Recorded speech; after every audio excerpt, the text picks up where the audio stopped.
So in this portion, we will be talking about Cartesian equation of a line. Cartesian equation of a line can be formed from a vector equation of a line. So assuming my vector equation of a line r equal to a plus lambda d, which is equal to 1, 2, and 3, plus lambda 4, 5, and 6, where lambda is a real number. Now do note that this is a vector equation of a line. From here, what I'm going to do is we're going to try to form my Cartesian equation of a line.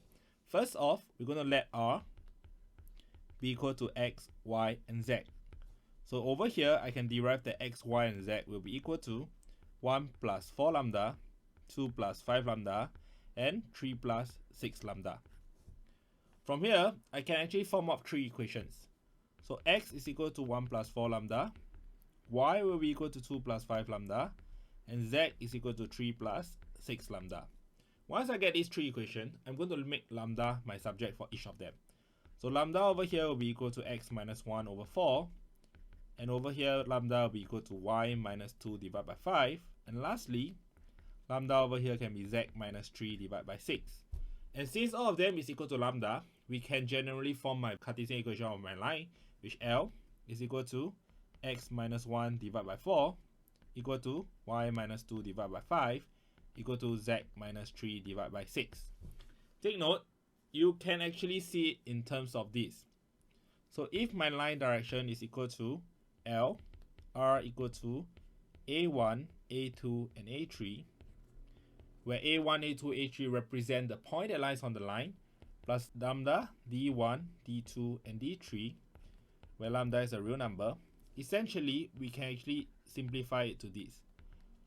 X minus A1 divided by D1 equal to y minus a2 divided by d2 equal to z minus a3 divided by d3.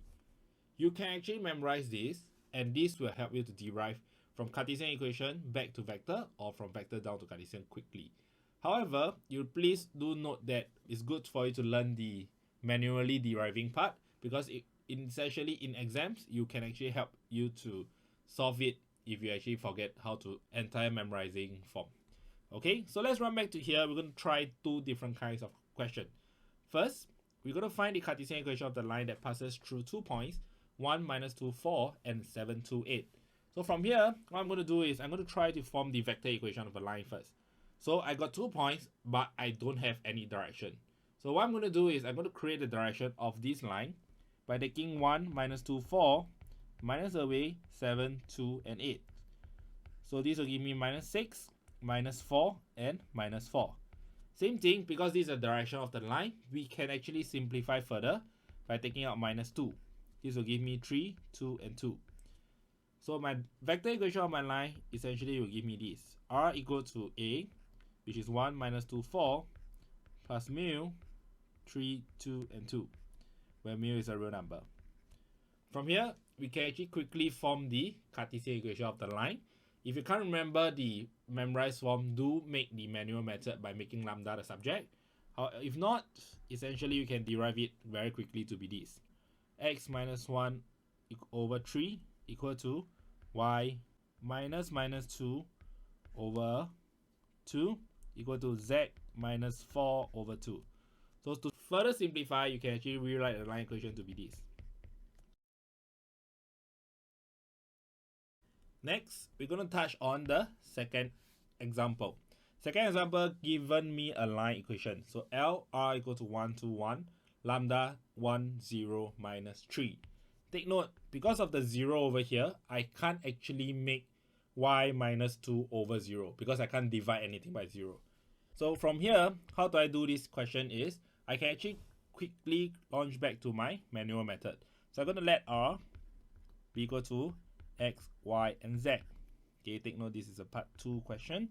So x, y, and z essentially will give me 1 plus lambda, 2, and 1 minus 3 lambda. So x will be equal to 1 plus lambda, y will be equal to 2, z will be equal to 1 minus 3 lambda. So same thing, I'm going to make lambda my subject. This will give me x minus 1. Y I can't make lambda a subject because there's no lambda. Then essentially z over here will be z minus 1 divided by minus 3, which is equal to lambda. Okay, so I can actually create my line equation.